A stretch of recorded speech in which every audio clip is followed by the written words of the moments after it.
Capone is a 2020 crime film starring Tom Hardy as the notorious gangster Al Capone in a biopic directed by Josh Trank.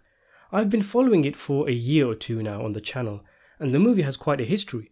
Trank, of course, came into the limelight with his found footage hit Chronicle, and then directed the big-budget superhero flop Fantastic Four, which, after rumours of appalling behaviour on set from the filmmaker, sent him back into the abyss. In need of a comeback, 5 years later he's teamed up with one of the most popular Hollywood actors in Tom Hardy, a man who's already played quite a few famous criminals, including both of the Cray brothers. Capone was filmed yonks ago, but after it was completed it seemingly disappeared. There was no new news about it for a long time, until just a few weeks ago when it was announced the movie was going to be released on demand online, which it was a few years ago because of the virus pandemic. I imagine the initial envisioned release was something more grand, maybe a Best Actor Oscar campaign for Hardy, and a long marketing campaign touting the movie as Josh Trank's big comeback. The reality is that a lot of people don't even know this movie is already out. So Capone decides to do something a little different than what we're used to. Previous Al Capone movies have either tried to squeeze all the notable events of his life into a feature-length runtime, whilst others have chosen to tackle specific events such as his incarceration or the St. Valentine's Day massacre. Trank's Capone fast-forwards everything, skips all of that, to not only after when Capone has been sent to prison, but after he's been released and when he's living in his Florida home at the age of 47 during the very last year of his life. During this time, Capone's mental state had deteriorated as he was suffering from syphilis and, as one character in the movie puts it, full-blown dementia, even though that kind of colloquialism wasn't used back then when the film is set. So the entire film takes place over seemingly the course of a few days during Capone's last year. That's going to come as quite a major shock to some people, because that means no Tommy gun shootouts or mob meetings with fedora overloads.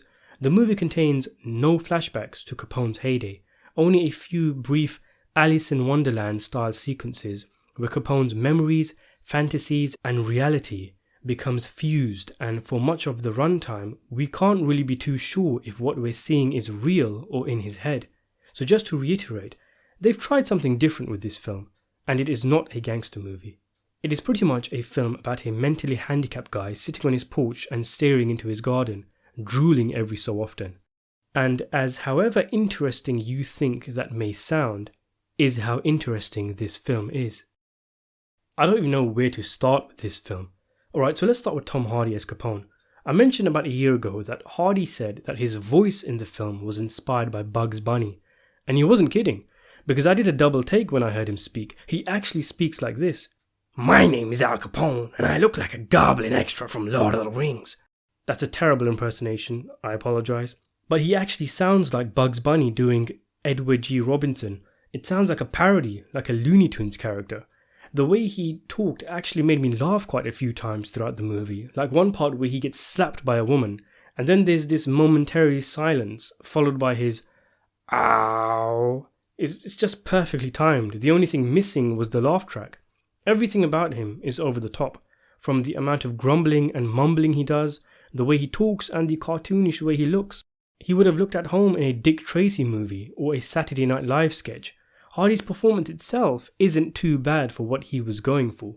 It's more unconventional, but he really doesn't have that much to do in the film aside from sit and stare and occasionally grumble. His character also seems at odds with those around him, like he walked off the set of a Harry Potter film, because everyone else is acting, shall we say, normal.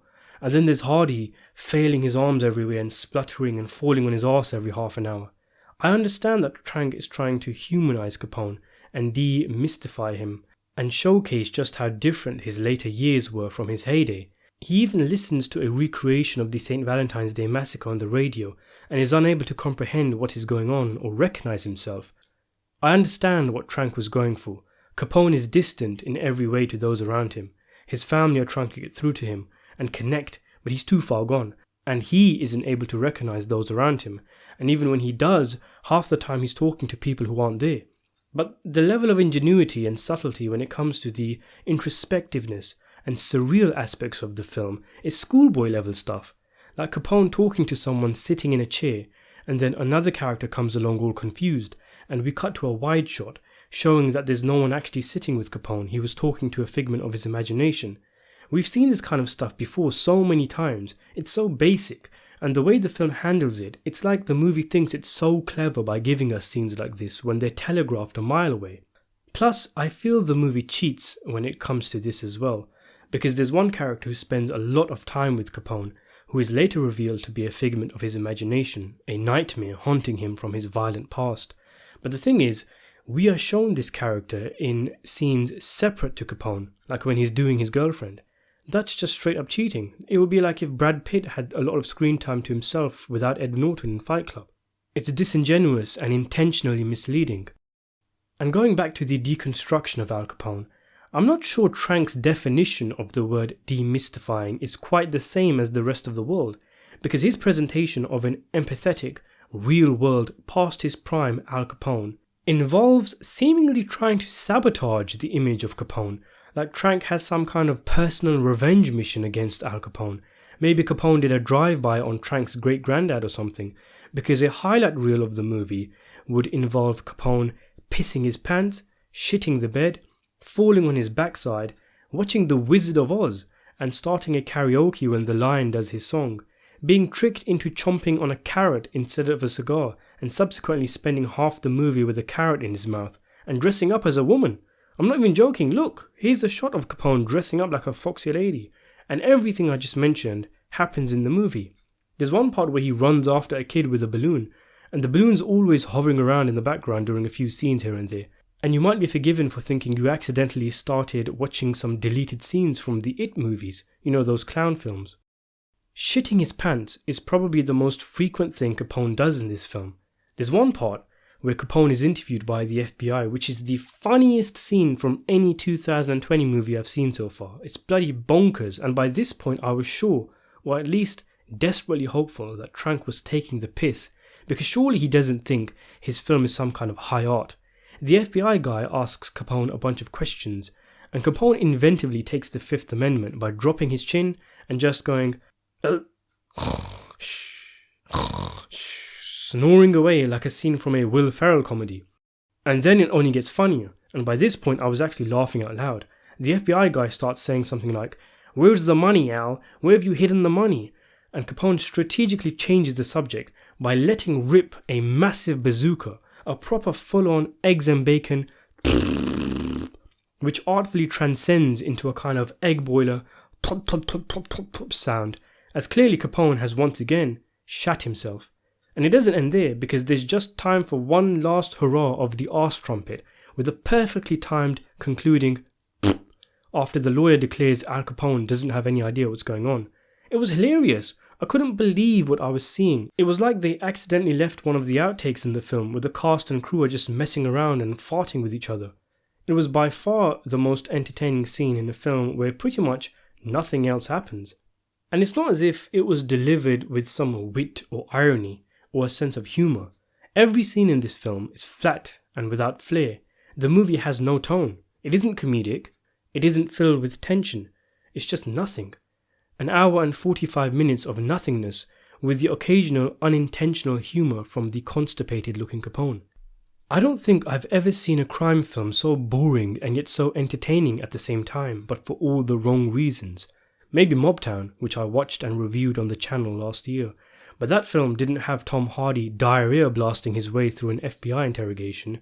It's such a bizarre movie. It feels like someone took a 3-hour film and cut it down to an hour and 45 minutes. But the bad part is that unlike Fantastic Four, Josh Trank has repeatedly said that Capone is his baby and he had full creative control over it, so there's nowhere to hide now. So many plot threads are half-assed and go as quickly as they come. There's a small little bit about Capone suspecting the feds are watching him, which they are. Something about his estranged son wanting to reconnect. Another thing about Capone stashing away $10 million and guys who work for him are looking for it so they can profit. But all of these things come and go like fleeting passing thoughts that Trank was brainstorming as opposed to fleshed out plot threads. The movie is actually very bad. There's no structure, no rhythm. You could take scenes from the film and mix and mash them around the runtime and it wouldn't make any difference to the film. You could even take the last scene and put it somewhere near the middle, or a scene from the beginning and put it near the end, it would make absolutely no difference. Like when the cop goes to his superior and says that he suspects Capone is hiding money and wants permission to pursue the case, that happens about 25 minutes before the film ends. I was checking to see how much more of the movie there was because I felt the story was just about to get going, and it turned out I was 10 minutes away from the end credits. Every character aside from Capone is like a piece of furniture. His wife, the sister or sister-in-law, the cops, the goons, the gardener, there's no difference or individuality to any of these characters. They have no substance or anything to add to the movie. It's not plot-driven in the slightest. I understand that. And instead the movie presents itself as a character study of a man haunted by his violent past. The thing is though, we never see this past. There are no scenes of why Capone is suffering from these trippy hallucinations. I mean, we know he has syphilis, but we haven't seen what's haunting him. We're just supposed to assume that he lived an evil life because we already know of Al Capone. And what we're left with is a farting zombie sitting on his porch who almost gets his cock munched off by an alligator. It does not make for compelling viewing. It would be like watching The Irishman, but the movie only showing us the scenes of Robert De Niro all old, when he's alone and full of regret. These scenes are meaningless without us knowing the context and sitting through 3 hours worth of the character's life. With Capone, the whole film is meaningless.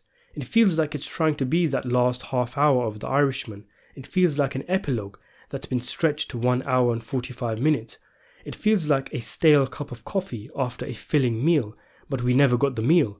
The movie goes around in circles. It does not go anywhere. It does not lead to anything. There is no narrative, just a collection of boring scenes mixed in with funny as fuck ones. Imagine if you watch this and you don't even know who Capone is. Try explaining to that filmgoer why he just sat through almost 2 hours of an ogre masquerading as a clown staring absently into space. Aside from each progressing scene seemingly having the intention of Hardy trying to outdo how disgusting he looked and acted in the last one, the movie is very dry and dull. Capone has no idea what's going on, and we as the audience have even less idea as to what is going on. Without the inclusion of Tom Hardy, I can very much see this film being a direct-to-DVD flick that few would ever know the existence of. It's the kind of movie that you'd find in the bin in Walmart. No, not the bargain bin, the actual fucking bin. It's a complete mess, a boring fart that's flatly shot and entertaining for all the wrong reasons. When you think of the Al Capone movies, like the 1959 Rod Steiger one, The Untouchables with Robert De Niro, this film feels like an insult to be talked about in the same breath. I feel like I've been shortchanged by a racket of Capone, rather than a biopic of the man himself. I give this aimless flick a 4 out of 10 for making me laugh a few times when it wasn't supposed to. Thanks for watching.